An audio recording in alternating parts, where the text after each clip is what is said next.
ታሪኩ የሚጀምረው ዶክጃ በሚባል አንድ ልጅ ነው። ዶክጃ በትምህርት ቤቱ ምንም የማይረቡ ልጆች ሁል ጊዜ ያንገላቱትና ይመቱት ነበር። ታዲያ ሁል ጊዜ ተደብድቦ ወደ ቤት ሲመለስ ብቸኛ መጽናኛና የልብ ጥንካሬ የሚሰጠው አንድ ልዩ ልብ ወለድ መጽሐፍ ማንበብ ነበር። የመጽሐፉ ታሪክ እጅግ አደገኛ ከሆኑ ጠላቶች ጋር ብቻውን ስለሚዋጋው ዩጁንግ ሂዮክ ስለሚባል ጀግና ነው።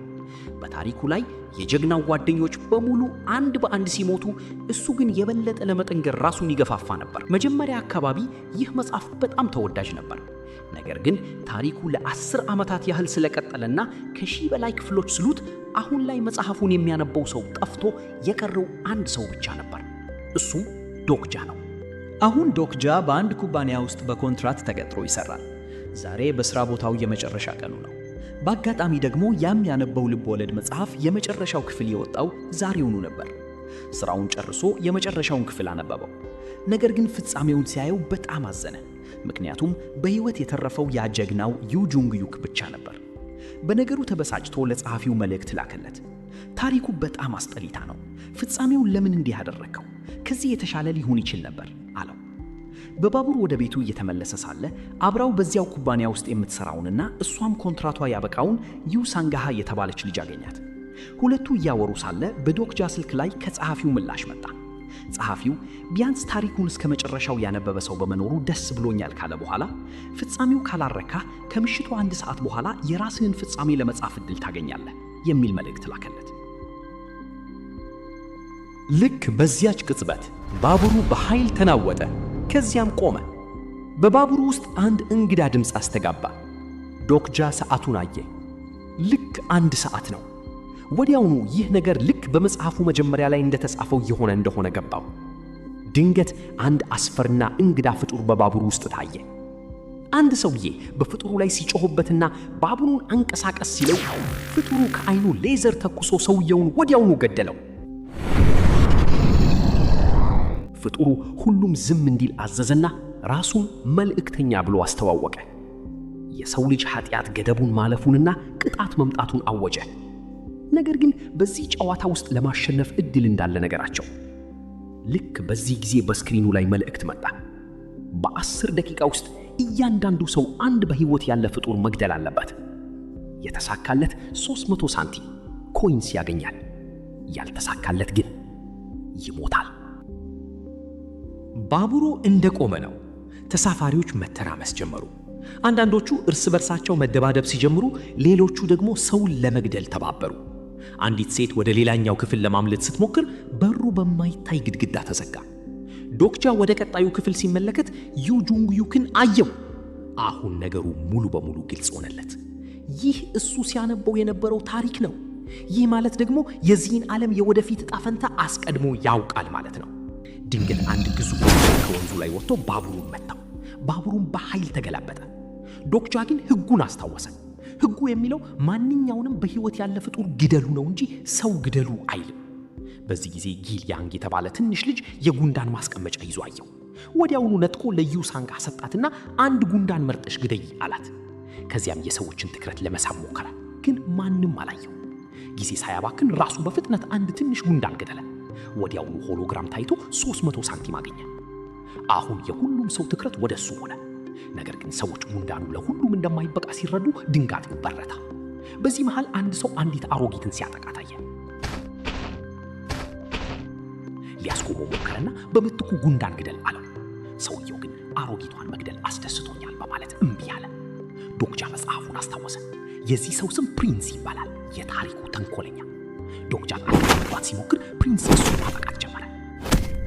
እዚህ ጋር ነው እንግዲህ ዶክጃ ብልሃቱን የተጠቀመው። ያገኘውን 300 ሳንቲም ኃይሉን ለመጨመር እንደሚጠቀምበት አስታወሰ።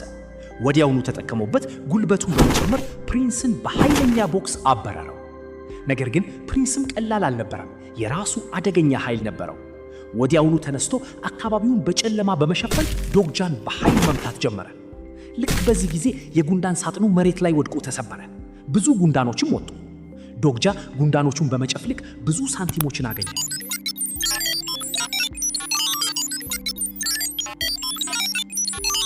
ፍጥነቱንና የመቋቋም አቅሙን ጨምሮ ፕሪንስን አሸነፈው። ፕሪንስ እያለቀሰ ከእንግዲህ አላጠቃም በማለት አንድ ጉንዳን ለመነ። ዶግጃ ግን አንተ የዚህ ታሪክ አካል ለመሆን አትበቃም አለው። ከዚያም አንዱን ጉንዳን ለአሮጊቷ እንድትገድለው እና እንድትተርፍ በእጇ ላይ ያደረገላት። ነገር ግን ሰዓቱ አልቆ 0 ሲሆን ጉንዳኑ ሳይሞት ከአሮጊቷ እጅ ውስጥ ወጥቶ ሲሳብ ታየ። በመጽሐፉ ላይ ወደፊት መሄድ የነበረበት ፕሪንስ በመጀመሪያው ደረጃ ላይ ሞተ። አሮጊቷም አብራ አረፈች። መልእክተኛው ተመልሶ መጥቶ በክፍላቸው ውስጥ የተረፉት 17 ሰዎች ብቻ መሆናቸውን ነገራቸው።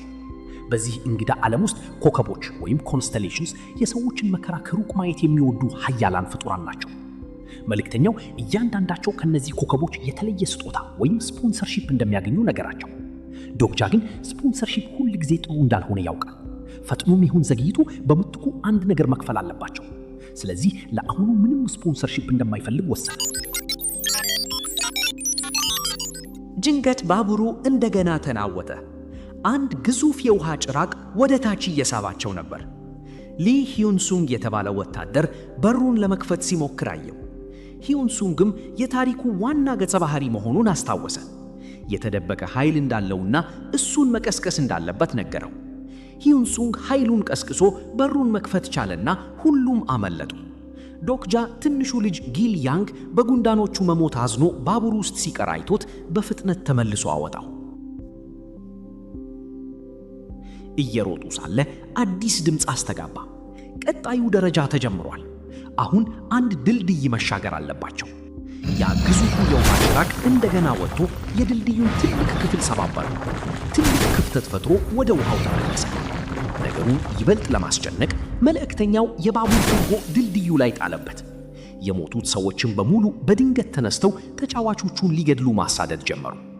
ሊ ሂዩንሱንግ በኃይሉ ሊከላከልላቸው ሞከረ፣ ግን ቁጥራቸው በጣም የበዛ ነበር። ልክ በዚህ ጊዜ የዩሳንጋ ልዩ ችሎታ ተቀሰቀሰ። በችሎታዋ ተጠቅማ በክፍተቱ ላይ ጊዜያዊ ድልድይ ሰራችና ሁሉም ተሻገሩ። ዶግጃ ቀጥሎ ምን እንደሚሆን ስለሚያውቅ መርዛማ ጋዝ እንደሚለቀቅ አስጠነቀቃቸውና ወደ ቅርብ የባቡር ጣቢያ መሄድ እንዳለባቸው ነገራቸው። ዶግጃ የመጽሐፉ ጀግና ዩ ጁንግዮክ ከዘንዶ ጋር እየተዋጋ በዚህ ጣቢያ ላይ ታሪኩን እንደሚያበቃ አስታወሰ። ጁንግዮክ ልዩ ችሎታውን ተጠቅሞ ታሪኩን ወደ መጀመሪያው መመለስ ሪሴት ይችላል። ነገር ግን በጣቢያው ያሉ ሌሎች ሰዎች በሙሉ ይሞታሉ። ስለዚህ ሌሎችን ለማዳን ጁንግዮክ በሕይወት መቆየት አለበት። ዶግጃ ምን እንደሚፈጠር ነግሮ ሊረዳው ወሰነ። በዚህ መሃል ጁንግዮክ ጠላቶቹን በሰይፍና በጠመንጃ አንድ ባንድ እያጠፋ ነበር። ወደ ዶግጃ ቀርቦ ፕሪንስ መሞት አልነበረበትም፣ ምን አደረክ አለው። ዶግጃ ግን ዋሽቶ የወደፊቱን ማየት እንደሚችልና ፕሪንስ የተሳሳተ ሰው ስለነበረ እንዲሞት ማድረጉን ነገረው። በጣቢያው ውስጥ ከዘንዶ ጋር ውጊያ እንዳለና እንዴት ማሸነፍ እንደሚቻል አስረዳው። ጁንግዮክ ግን በሸሚዙ አንገቱ ይዞ ከድልድዩ ጫፍ ላይ አንጠለጠለውና ታዲያ አሁን ምን ላድርግ አለው። ዶግጃ ደነገጠ። ጁንግዮክም በእርግጥ ይህ ኃይል ካለህ አስመስክር፣ ከዚህ ካመለጥከህ ጣቢያው ላይ እንገናኝ ብሎ ወደ ውሃው ወረወረው። ጭራቁ ዶግጃን ዋጠው። ዶግጃም ወደ ጭራቁ ሆድ ውስጥ ወደቀ። ከፊቱ አዲስ የጨዋታ ደረጃ መልእክት መጣ። ጭራቁን ግደልና አምልጥ። በሆዱ ውስጥ ደግሞ ሁሉንም ነገር ለኮከቦች በቀጥታ የሚያስተላልፍ ላይቭ ስትሪም መልእክተኛ ነበረ። ዶግጃ መልእክተኛውን በእውነተኛ ስሙ ጠራው። መልእክተኛው ደነገጠ። ዶግጃ እኔ በኮከቦች ዘንድ ታዋቂ ነኝ አይደል? እኔ ከሞትኩ አንተ ምን ያህል እንደምታጣ አስበኸዋል? ኮከቦቹ ባንተ ያዝናሉ በማለት አስፈራራው። መጽሐፉን ሙሉ ስላነበበ መልእክተኛው ብዙ ውድ ዕቃዎች እንዳለው ያውቃል። ስለዚህ ውል ተጋቡ። ድንገት በጭራቁ ሆድ ውስጥ አሲድ መፈጠር ጀመረ። ዶግጃ አሲዱ እንዳይወጣ ምስማሮችን መግዛት እንዳለበት ለመልእክተኛው ነገረው። ይህንንም ከመጽሐፉ ነው የተማረው። አሲዱ የሚወጣባቸውን ቀዳዳዎች በሙሉ አንድ በአንድ ዘጋቸው። በዚህም ምክንያት ጭራቁ ከውስጥ በኩል ሞተ። ዶግጃ ደረጃውን አለፈ። ከጭራቁ ሆድ ወጥቶ ኒውክሊየሱን አወጣና ለመልእክተኛው በሱቁ እንዲሸጠው ሰጠው። መልእክተኛውም በምቱ ጭንብል ጨምሮ ስጦታዎችን ሰጠው። መርዛማው ጋዝ በየቦታው ስለተሰራጨ ዶግጃ ጭንብሉን አድርጎ ወጣ። ስልኩ በስፖንሰርሺፕ ጥያቄዎች ተጨናነቀ። እሱ ግን ማስታወቂያውን አጠፋው። ምግብ ፍለጋ ወደ አንድ ሱቅ ሲገባ የሞቱ ሰዎችን አገኘ። 2 ሴቶች ሞተዋል። ሶስተኛዋ ግን ልትሞት ጥቂት ቀርቷታል። ድንገት አንድ ጭራቅ መስኮቱን ሰብሮ ገባ። ልጅቷን አንስቶ መሮጥ ጀመረ። ጭራቁ እያደናቀፈ አሳደዳቸው። በአንድ የባቡር ጣቢያ ውስጥ ገብቶ በሩን ሲዘጋው ጭራቁ መጥቶ በሩ ላይ ተጋጨ። በውስጥ ግን የወሮበሎች ቡድን ይጠብቁ ነበር። ልጅቷ ዩሁዮንን በሕይወት መኖሯን አይተው ደነገጡ። በመጽሐፉ ላይ እነዚህ ሰዎች በኃይል ደብድቧት እንደነበር አስታወሰ። ባለው 1500 ሳንቲም ኃይሉን አሻሽሎ አንድ በአንድ መምታት ጀመረ። መሪያቸው የራሱ ኃይል ቢኖረው ዶክጃ በፍጥነት አሸነፈው። ሌሎች ወሮበሎች ሊያጠቁት ሲሉ የሊ ሂዩንሱንግ ቡድን ደረሱ። ከባቡሩ የተረፉት ሰዎችም አብረው ነበሩ። ሳንጋህ እንደገለጠችው አንድ ትልቅ የአገር መሪ ከነሱ ጋር ስላለ አሁን እሱ የተረፉት ሰዎች መሪ ሆኗል። መሪው ብዙ ሳንቲም ያላቸው ሰዎች ለሌላው እንዲያካፍሉ ጠየቀ። በዚህ መሃል ትንሹ ልጅ ጊልያንግ ከነፍሳት ጋር የመነጋገር ኃይል አገኘ። ዶክጃ ዩጁንግ ሂዮክ የታለ ብሎ ሲጠይቅ ግን ማንም ስሙን የሚያውቅ አልነበረም። ታሪኩ በእሱ ምርጫዎች ምክንያት እንደተቀየረ ተገነዘበ።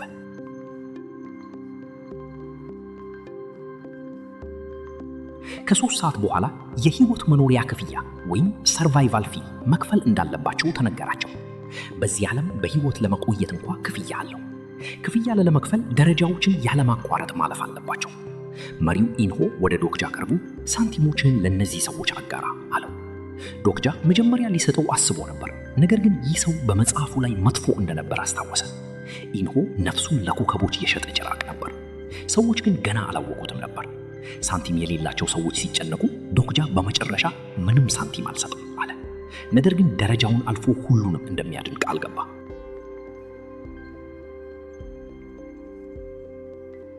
የተወሰኑ መሳሪያዎችን አዘጋጅተው ወደ መተላለፊያው ገቡ። መንገዱ ጨለማ ስለነበር ጊልያንግ በሚያበሩ ነፍሳት መንገዱን አበራው። ድንገት ጨራቆች መጥተው ውጊያ ተጀመረ። ሁሉም በየመሳሪያቸው መዋጋት ጀመሩ። ዩሳንጋ ኃይሏ ልክ እንደ ስፓይደርማን እንደሆነ ተረድታ በድር ማጥቃት ጀመረች። ነገር ግን ሳይታሰብ አንዱ ጨራቅ ሳንጋህን ጎትቶ ወሰዳት። ቡድኑ ተከትሏት ሄደው ድልድዩ ጫፍ ላይ ታስራ አገኟት። ደረጃውን ለማለፍ የጨራቆቹን መሪ ማሸነፍ እንዳለባቸው የሚገልጽ ሆሎግራም ታየ። ግዙፉ የጨራቆች መሪ መጣ። ዶክጃ መጀመሪያ ተጠቃ። ሊ ሂዩንሱንግም ቢከተለውም አልተሳካም። ጨራቁ ጣሪያው ላይ ወጥቶ የሰዎችን አእምሮ የሚሰብርና መጥፎ ትዝታቸውን ደጋግሞ እንዲያዩ የሚያደርግ ልዩ ኃይል ተጠቀመ። ሳንጋህና ሊ ሂዩንሱንግ በዚህ ወጥመድ ውስጥ ወደቁ። ዶክጃ ግን ሳንጋህንና ጊልያንግን በፍጥነት አዳናቸው። የጨራቆቹ መሪ በመጫው ሰራዊቱን ጠራ። ዶክጃ ልዩ ኃይል ለመግዛት መልእክተኛውን ጠራ፣ ግን 1000 ሳንቲም ጎደለው። በዚህ መሃል ዩጁንግ ሂዮክ ትናንሽ ጨራቆችን እየገደለ ደረሰ። ዶክጃም ትናንሽ ጨራቆችን እየገደለ ሳንቲሙን ሞላና ልዩ ኃይሉን ገዝቶ መሳሪያው ላይ ጨመረው። ከዚያም የጁንግ ሂዮክን ስልት በመጠቀም ዘሎ የጨራቆቹን መሪ ለሁለት ሰነጠቀው። ደረጃው ተጠናቀቀ።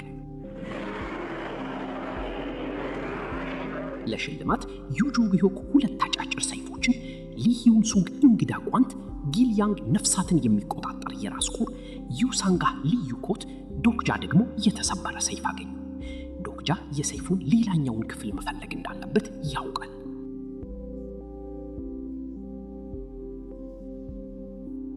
ውጊያው ሲያበቃ ወሮበላው መሪ ኢንሆ ብቻውን ቀረ። ለመዋጋት ሲሞክር እጁ ወደ ጭራቅነት ተቀየረ። ዩሁይዎን ከሱ ጋር ተዋግታ ወደ ባቡር ሐዲዱ ገፋቸው። ልትገድለው ስትል ግን ሌሎቹ አስቆሟት። ምክንያቱም ቀጣዩ ደረጃ ይበልጥ ከባድ ይሆናል ብለው ፈርተው ነበር። ልክ የክፍያ ሰዓት ሲደርስ ኢንሆ ሁይዎንን ገፍትሮ አመለጣ። ነገር ግን አንድ አጥቂ ስናይፐር በሩቅ ሆኖ ጭንቅላቱን አፈነዳው።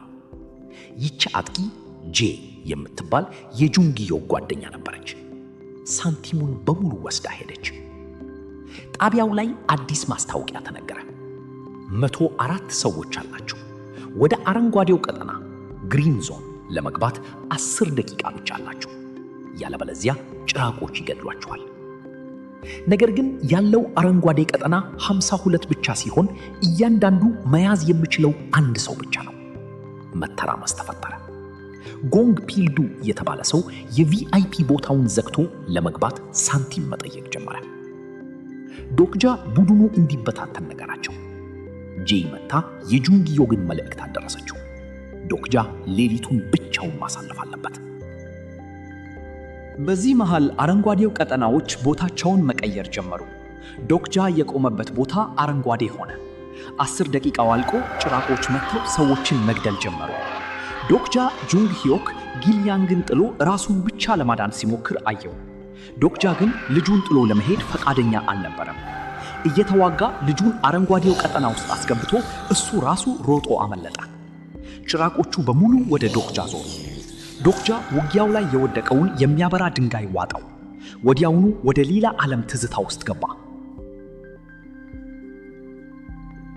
ከእንቅልፉ ሲነቃ ጓደኞቹ አድነውት በአንድ ክፍል ውስጥ አገኘው።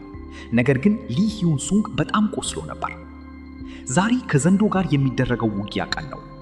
ድንገት መልእክተኛው መጥቶ 57 ሰዎች ብቻ መቅረታቸውንና ኮከቦቹ ስለተቆጡ አሁን የቀረው አንድ አረንጓዴ ቀጠና ብቻ መሆኑን ነገረ። በሰዓቱ መጨረሻ እዚያ ቦታ ላይ የቆመው ሰው ብቻ ይተርፋል። ያ ቀጠና ደግሞ ያለው ከፒልዱ እግር ስር ነበር። ዶክጃ ግን አልተጨነቀም። 100,000 ሳንቲም ለፒልዱ በመስጠት ቀጠናውን ገዛው። ቀጠናው ወደ ዶክጃ ሲመጣ ዶክጃ በተሰበረው ሰይፉ ቀጠናውን ሰባብሮ አጠፋው። አሁን ለማንም እድል አልቀረም። ዶክጃ አብረን ከተዋጋን ማንም አይሞትም አላቸው። ፒልዱም ሰዎቹን በነፃ አስገባቸው። ጭራቆቹ ሲመጡ በፒልዱ መሳሪያዎችና በዶክጃ ቡድን ተደመሰሱ። ነገር ግን የጨዋታው ዋና ጠላት ዘንዶ መጣ። እሳት እየተፋ ሰዎችን መግደል ጀመረ። ጁንግ ሂዮክ በሰይፍና በጠመንጃ ቢዋጋው ሰይፉ ተሰበረ፣ እሱም ክፉኛ ቆሰለ። ዶክጃ እሳትን የሚከላከል ልዩ ዕቃ ተጠቅሞ ወደ ውጊያው ገባ። ጊልያንግ በአእምሮ የሚቆጣጠረውን ግዙፍ ትል አምጥቶ ዘንዶውን አስመታው። ሊ ሂዩን ሱንግም ጓንቱ ወደ ጋሻነት ተቀይሮለት ዘንዶውን መከታት ጀመረ። ዩ ህዮን በሳንጋ ምድር ላይ ተራምዳ ዘንዶውን ከላይ አጠቃችው። ዘንዶውን ለማሸነፍ ደረቱ ላይ መምታት አለባቸው። ነገር ግን ይህንን የሚያደርገው ሰው ይሞታል። ዶክጃ ዘሎ የተሰበረውን ሰይፉን ደረቱ ላይ ቢሰካው ሰይፉ ሙሉ ስላልነበረ አልዘለቀም። ዘንዶ ዶክጃን ገፋው። በዚህ ጊዜ ጁንግ ሂዮክ መጥቶ የዘንዶውን ደረት ቀደደው። ነገር ግን እሱ ራሱ በዘንዶ እሳት ወደ አመድነት መለወጥ ጀመረ። ጁንግ ሂዮክ ከሞተ ጨዋታው ወደ መጀመሪያው ይጀመራል፣ ሪሴት ይሆናል። ሁሉም ነገር ሊያበቃ ነው ሲል ድንገት መልእክተኛው የሰይፉ ሁለተኛ ክፍል መገኘቱን አወጀ። ዶክጃ ሳይዘገይ ሰይፉን አጋጥሞ ሙሉ አደረገውና በዚያ ምትሃታዊ ሰይፍ ዘንዶውን ወቅቶ ገደለው። ደረጃው ተጠናቀቀ። በተገኘው የድል ኃይል ዶክጃ ጁንግ ሂዮክንም ማዳን ቻለ። ጣቢያው ወደ ቀድሞ ሁኔታው ተመለሰ። ጁንግ ሂዮክ ዶክጃን በሕይወት በማየቱ ተገረመ። ሁሉም ሰው መደሰትና ማክበር ጀመረ። በመጨረሻም ከጸሐፊው መልእክት መጣ። እዚህ የተፈጠረው ታሪክ ተቀባይነት አለው። ከእንግዲህ የዚህ ታሪክ ፍጻሜ ይህ ይሆናል።